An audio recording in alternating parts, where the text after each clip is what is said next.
안녕하세요. 삼성서울병원 유튜브 구독자 여러분, 여러분의 건강 MC 남혜정입니다. 한 번에 2명의 아기를 만날 수 있어서 기쁨도 행복도 2배라는 쌍둥이 임신. 하지만 이 쌍둥이를 임신하면 조산 가능성이 높아지고 각종 합병증 위험도 증가하는 만큼 주의하고 신경 쓸 일도 2배로 늘어나는데요. 그래서 쌍둥이 임신, 즉 다태 임신은 대표적인 고위험 임신으로 분류가 됩니다. 지난 시간에는 고위험 임신 전문가이신 성지 교수님 모시고 다태 임신의 정의부터 또 어떤 위험성이 있을 수 있는지 자세히 알아봤는데요. 이번 시간에는 쌍둥이 산모분들께 많이 궁금해하실 만한 조산 예방법 그리고 적절한 분만 시기까지 빠짐없이 살펴보도록 하겠습니다. 오늘도 성지 교수님 모셨습니다. 교수님 안녕하세요. 안녕하세요. 삼성서울병원 산부인과 성지희입니다. 네, 교수님 반갑습니다. 쌍둥이 임신의 가장 큰 위험이라는 조산 예방법에 대해 설명 좀 부탁드리기 전에 먼저 왜 쌍둥이를 임신하면 조산의 위험이 높아지는지 이 부분부터 좀 알아봐야 될 것 같아요. 다태아에서 가장 문제가 되는 합병증이 조산인데요. 다태 임신은 단태에 비해서 조산 위험이 6배 높은 것으로 알려져 있습니다. 다태 임신은 태아도 2명 이상이고 이에 따라서 양수량, 태반 무게도 증가하고 또 자궁도 과도하게 늘어나게 됩니다. 그래서 그에 따른 조기 진통이 생길 수 있어서 조산 위험이 증가합니다. 그리고 더불어 앞에서 말씀드린 임신 중독증의 위험 또한 단태아보다 높고 또 그 발생 시기도 단태아에 비해서 더 빠를 수 있습니다. 임신 중독증은 치료 방법이 분만이기 때문에 이른 주스에 생긴 임신 중독증으로 분만을 해야 되는 경우가 발생하고 그래서 조산 위험이 더 증가하게 됩니다.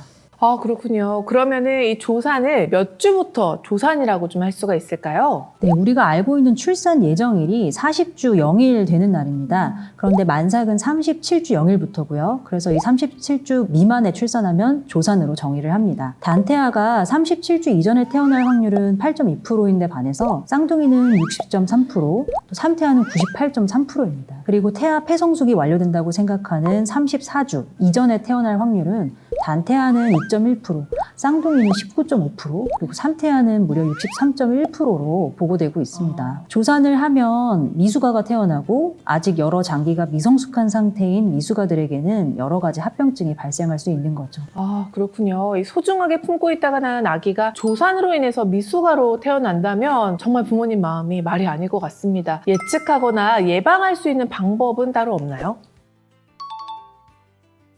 보통 자궁 경부 길이가 짧으면 조산의 위험이 있다고 알려져 있습니다. 그래서 임신 중기에 자궁 경부 길이를 측정을 하고 길이가 짧은 경우에는 필요한 처치를 하거나 추적 관찰을 하게 됩니다. 하지만 자궁 경부 길이가 짧다고 해서 무조건 조산하는 건 아닙니다. 특히 단태 임신에서는 자궁 수축이 동반되면서 자궁 경부 길이가 짧아지면 조산을 예측할 수 있는 것으로 되어 있습니다만 다태 임신에서는 아직 전향적인 연구로 연구된 바가 없습니다.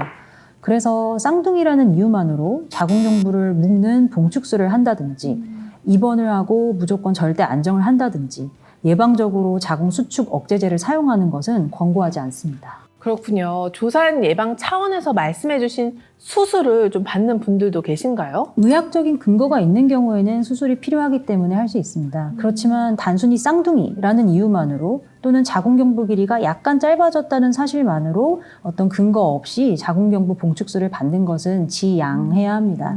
무분별하게 수술을 할 경우에 조기 진통이나 조기 양막 파수 등의 합병증이 생기는 경우가 있기 때문입니다. 결국 가장 중요한 거는 정기적인 산전 진찰을 잘 받으시는 겁니다. 아, 그렇군요. 교수님, 그런데 임신 중독증도 조산의 원인 중에 하나다라고 말씀 주셨는데요. 임신 중독증을 좀 예방할 수 있는 방법은 없나요? 그와 관련해서 미국 산부인과 학회에서는 다태 임신에서 임신 중독증 예방을 위해서 저용량 아스피린을 임신 16주 이전부터 사용할 것을 권고하고 있습니다. 그래서 다태 임신에서 아스피린 복용을 고려할 수 있습니다. 만약 다행히 조산의 위험 없이 쌍둥이를 낳게 된다면 분만 시기로는 언제가 가장 적절할지 궁금한데요.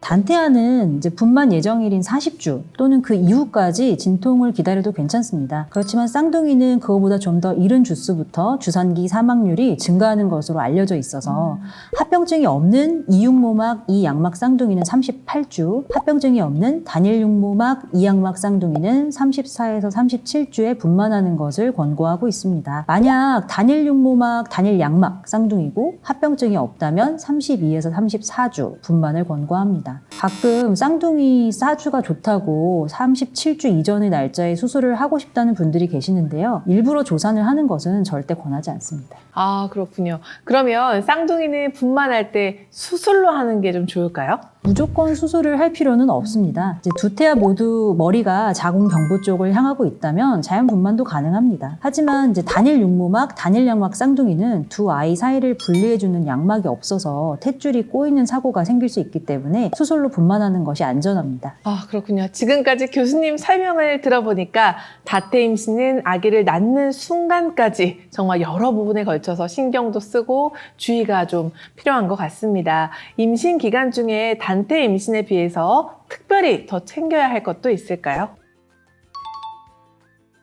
임신 전 체질량 지수를 기준으로 임신 중 몸무게 증가량을 신경 써주시면 좋습니다. 정상 체질량 지수였던 산모라면 단태는 임신 중 약 11에서 16kg 이내로 체중 증가하는 것이 좋고, 다태아의 경우에는 16에서 24.5kg 이내로 증가하는 것이 바람직합니다. 또 만약 임신 전 체질량 지수가 높았다면 이보다 적게 증가하는 것이 좋습니다. 엽산 섭취도 단태아에 비해서 더 많은 양인 1mg을 권고하고 있고요. 철분도 단태아보다 많은 약 60mg 정도를 섭취하시면 됩니다. 아까 다태아는 임신 중독증 위험이 증가한다고 말씀드렸는데요. 그래서 미국 산부인과학회에서 권고하는 것처럼 임신 중독증 예방을 위한 저용량 아스피린을 임신 16주 이전부터 복용할 수 있겠습니다. 지금까지 총 2편에 걸쳐서 고위험 임신인 다태 임신의 정의와 위험성, 그리고 조산 예방법, 분만 시기, 임신 기간 중에 주의해야 될 부분까지 모두 알아봤는데요. 마지막으로 고위험 임신 전문가이자 쌍둥이 부모님으로서